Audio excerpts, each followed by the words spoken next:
நேர்கள் அனைவருக்கும் எனது இனிய வணக்கம். நான் உங்கள் டிஜே சுந்தரபாண்டி, சிவகாசியிலிருந்து. நேர்களே, தற்போது நம்ம பார்க்க போற விஷயம் என்னன்னா, 2025 நடைபெறுகின்ற 3 கிரக பயிற்சிகள் அப்படின்னு நம்ம சொன்னோம்.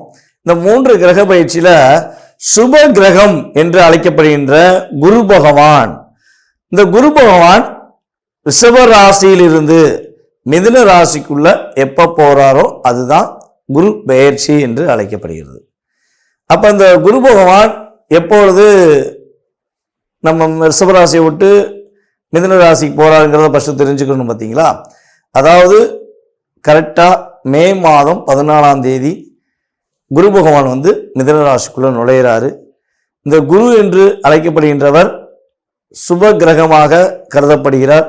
தேவர்களின் குரு, தேவர்கள் சொல்லுவோம் பார்த்தீங்களா, அந்த தேவர்களுக்கே குருவாக இருக்கக்கூடிய நம்மளுடைய குரு பகவான் சுப கிரகமாக, நவகிரகங்களில் இயற்கை சுப கிரகமாக இருக்கிறார். இப்ப நம்ம எல்லா இடங்கள்லையும் போய் நம்ம ஜாதகம் பார்க்கும்பொழுது மேக்சிமம் பார்த்தீங்கன்னா சுப நிகழ்ச்சிகள் என்று சொன்னாலே நம்மளுடைய ராசியில அல்லது நம்மளுடைய லக்னத்தை குரு பார்க்காரா, அப்ப கோச்சார ரீதியாக குரு பார்வை நம்மளுடைய எந்த விஷயத்துக்காக நம்ம நோக்கிறோமோ அந்த விஷயங்கள்ல குரு பார்வை இருக்கான்னு தான் ஜோதிடர்கள் எல்லாமே பார்க்குறாங்க. ஸோ இப்போ நடைமுறையில் பார்த்தீங்கன்னா சாதாரணமாக ஜோதிடம் பார்க்குற மனிதர்களுமே பார்க்க ஆரம்பிச்சிட்டாங்க. பேசிக்காவே நம்மளுடைய நேயர்களுக்கே பல பேருக்கு தெரியுது குரு பார்வை என்ன, குருவோட செயல்பாடு என்ன அப்படிங்கிறது இயல்பாகவே கற்றுக்கிட்டாங்க. ஏன்னா இப்போ அதுக்கெல்லாம் மெயின் காரணம் என்னென்னா யூடியூப் சேனல் என்ற ஒரு அற்புதமான செயல்பாடு. யூடியூப் சேனல்னு ஒரு விஷயம் இல்லைன்னா யாருக்குமே பார்த்தீங்கன்னா இந்த அளவுக்கு ஜோதிடம் சம்மந்தப்பட்ட விஷயங்களையோ இல்லை கிரகங்களுடைய பார்வை, கிரகங்களுடைய செயல்பாடுகள் எதையுமே தெரிஞ்சுக்கிறவே முடியாது. ஸோ இப்போ அந்த யூடியூப் சேனல் மூலமாக குரு பகவானுடைய பார்வையிலேருந்து தசாபுத்தி அந்தரம் வரையும் நம்மளுடைய நேர்கள் சொல்லக்கூடிய அளவுக்கு நம்மளுடைய ஜோதிடம் அந்த அளவுக்கு வளர்ந்துருக்கு அப்படிங்கிறது மிகப்பெரிய ஒரு பெருமைக்குரிய விஷயம். ஸோ அப்படி பார்க்கும்பொழுது காலபுருஷன் ராசிக்கு 9ஆம் இடத்ததிபதி மற்றும் 12ஆம் இடத்ததிபதியான குரு பகவான் காலபுருஷன் ராசிக்கு 3ஆம் இடத்தில் செல்கிறார். இப்போ 3ஆம் இடத்தில் குரு பகவான் செல்வது என்பது எந்த அளவுக்கு ஒரு மிகப்பெரிய மாற்றத்தை கொடுக்கும், எல்லா நேயர்களுக்கும் என்னென்ன விஷயங்கள்லாம் முன்னேற்றத்தை குரு பகவான் கொடுக்க போறார் என்று பார்க்க போறோம். இந்த குரு பயிற்சியை மட்டும் எல்லாருமே அன்புடன் வரவேற்போம், எதிர்பார்த்து காத்திருப்போம். சனி பயிற்சி என்றாலே பதட்டத்தோடு இருந்த மனிதனுடைய மனநிலையானது, அல்லது ராகுகேது பயிற்சினா ஓரளவுக்கு ஒரு பதட்டம் இருக்கும். ஆனால் குரு பயிற்சி என்றாலே என்ன ஆகும்னா வெல்கம் பண்ணி வரவேற்கிற அளவுக்கு ஒரு செயல்பாடு இயற்கையாகவே உண்டு. அதனால தான் இயற்கை சுபர் கிரகமாக குரு பகவான் அழைக்கிறோம். சரி, ஓகே. இப்போ இந்த குரு பகவான் இந்த வருடத்திலே கிட்டத்தட்ட பார்த்தீங்கன்னா 3 முறை பயிற்சி ஆகிறார். 3 முறை பயிற்சி ஆகிறன்னா எப்படிங்க அப்படின்னு ஒரு கேள்வி வைப்பீங்க பார்த்தீங்களா? அதாவது இந்த வருடத்தில் ஆகஸ்ட் மாதம் 18ஆம் தேதி அதிசாரமாக கடகராசிக்குள்ள நுழைவார். ஆகஸ்ட் மாதம் 18ஆம் தேதி அதிசாரமாக கடகராசிக்குள்ள நுழைவார். அதுக்கடுத்து பார்த்தீங்கன்னா டிசம்பர் மாதம் 5ஆம் தேதி திரும்பியும் வக்ர நிலையில் என்ன பண்ணுவார், அதிசாரம் ரிவர்ஸ் ஆகி நம்முடைய மிதுன ராசிக்குள்ளேயே மறுபடியும் வந்துடுவார். அது குரு வக்ர நிலைன்னு சொல்லுவோம். ஸோ கிட்டத்தட்ட பார்த்தீங்கன்னா ஃபஸ்ட்டு ஊரில் மிதுன ராசிக்குள்ளே வர்றாரு, திரும்ப கடகராசிக்குள்ள நுழையிறாரு, திரும்ப மிதுன ராசிக்குள்ளே வர்றாரு. ஸோ கிட்டத்தட்ட 3 முறை இந்த வருடத்திலேயே குரு பகவானுடைய செயல்பாடு, ஒரு வருஷம் குரு பகவான் ஒரு ராசியில் இருப்பார், அந்த ஒரு வருடத்திலேயே 3 முறை மாறி வருகிறார் என்று பார்க்கிறோம்.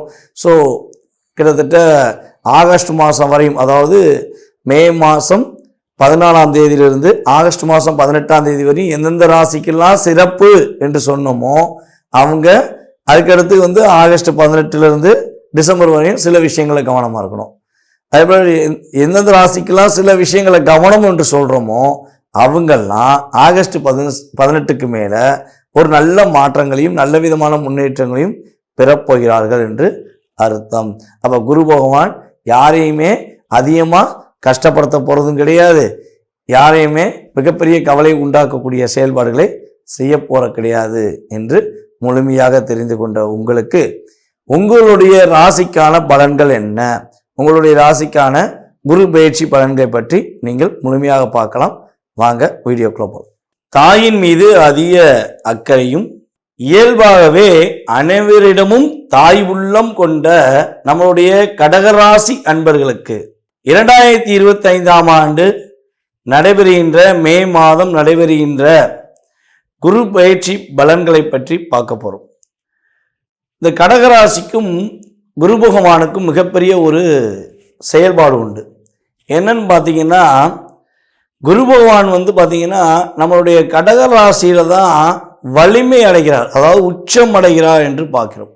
இப்போ எந்த இடத்துல குரு பகவான் அமர்ந்தாலும் கடகராசிக்கு மட்டும் எப்பவுமே அதிகமான நன்மைகளை கொடுப்பார். அதனால தான் எப்பவுமே நம்ம வீட்டுக்கு நமக்கு யார் வீடை பிடிக்குன்னு சொல்லி உட்காந்துட்டோமோ அந்த வீட்டை போய் நம்ம வீடாக எடுத்துக்கிட்டோமோ அப்போ நம்ம அவங்களுக்கு நல்லது செய்வோமா அல்லது சில பிரச்சனை கொடுப்போமா? யோசிச்சு பாருங்க.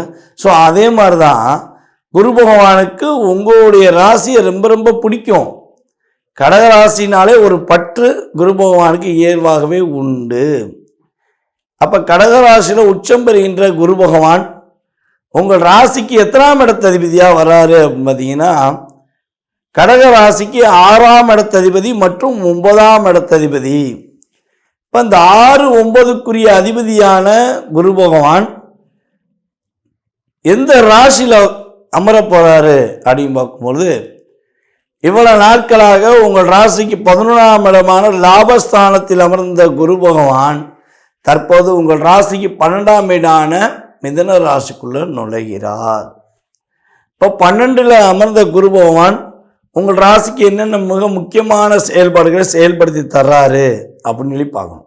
குரு பகவான் மிதுன ராசியில் அமர்ந்து உங்கள் ராசிக்கு 4ஆம் வீடு துலாம் ராசி 5ஆம் பார்வை மூலமாக பார்க்கிறார். அதாவது குரு பகவானுக்கு எத்தனை பார்வை நம்ம சொன்னோம்? 3 பார்வைகள்.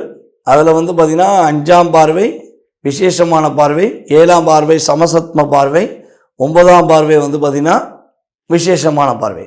அப்போ முதல் 5ஆம் பார்வையை எடுத்துக்கிட்டோம்னா உங்கள் ராசிக்கு 4ஆ வருது.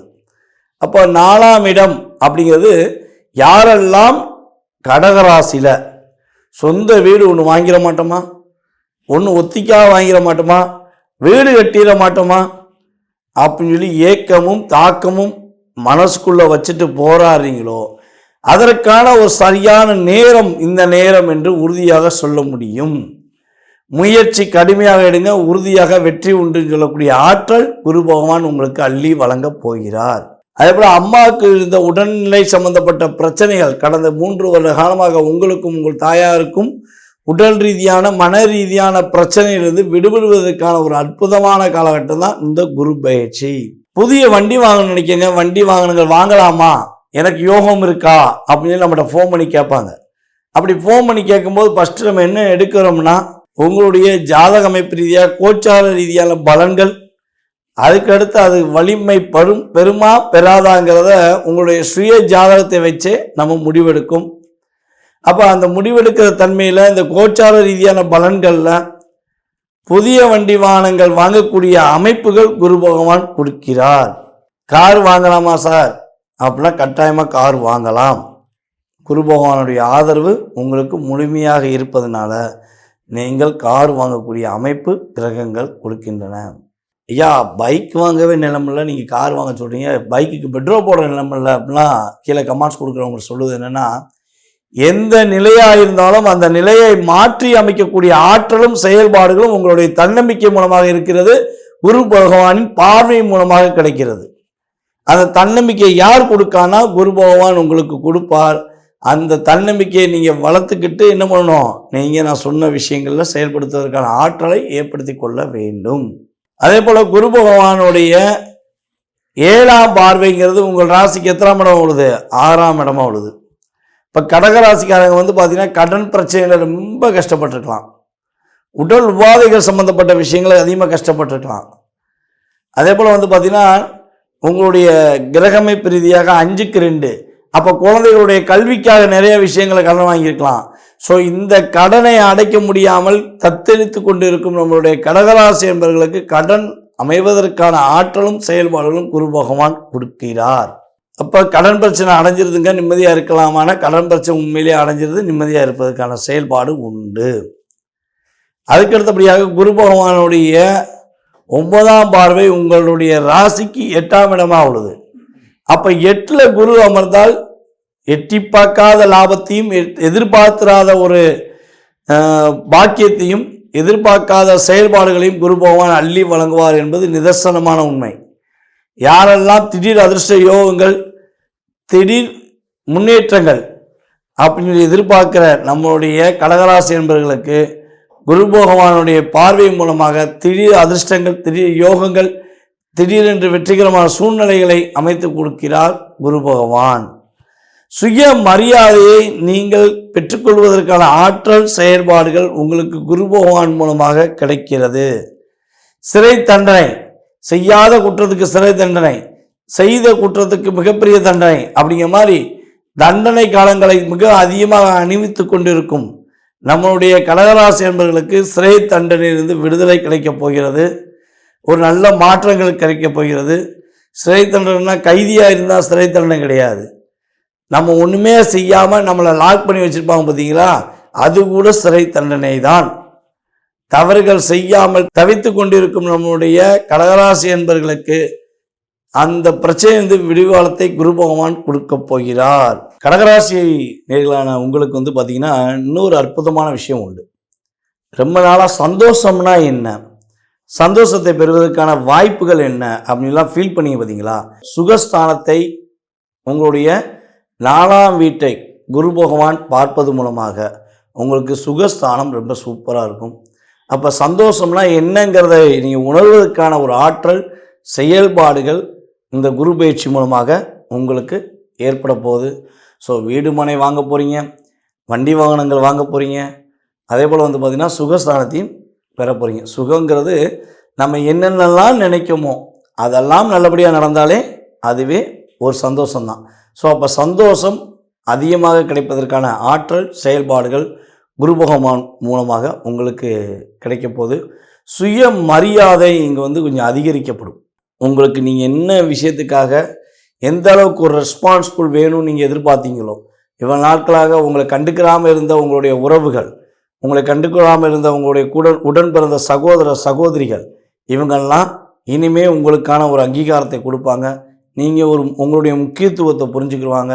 உங்கள் மீது ஒரு அக்கறை செலுத்துவதற்கான ஆற்றல் செயல்பாடுகள் குரு பகவான் உங்களுக்கு அற்புதமாக வழங்கப் போகிறார்.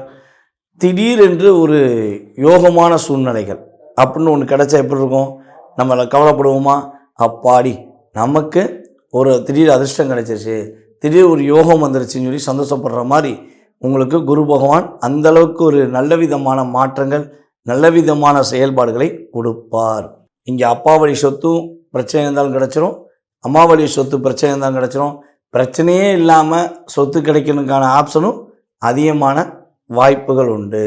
அம்மா உடல் ஆரோக்கியத்துக்காக செலவச்ச செலவும் இனிமேல் கிடையாது, அப்பாவுக்காக நீங்கள் செலவச்ச செலவும் இனிமேல் கிடையாது. இந்த 2 பேரும் சேர்ந்து இனிமேல் உங்களுடைய லைஃப்பில் ஒரு மிகப்பெரிய மாற்றத்தை கொடுக்க போகிறார்கள் என்பது நிதர்சனமான உண்மை. ஸோ இந்த 12ஆம் இடத்துல குரு பகவான் அமர்ந்த காலகட்டங்களில் நீங்கள் வழிபாடு செய்ய வேண்டிய ஸ்தலம் அப்படின்னு பார்த்தீங்கன்னா, உங்களுடைய ஊரில் அருகில் இருக்கும் அல்லது வீட்டின் அருகில் இருக்கும் கடல் சார்ந்த பகுதியில் இருக்கும், கடல் அல்லது ஆறு சார்ந்த பகுதியில் இருக்கும் அம்மன் வழிபாடை பின்பற்ற வேண்டும்.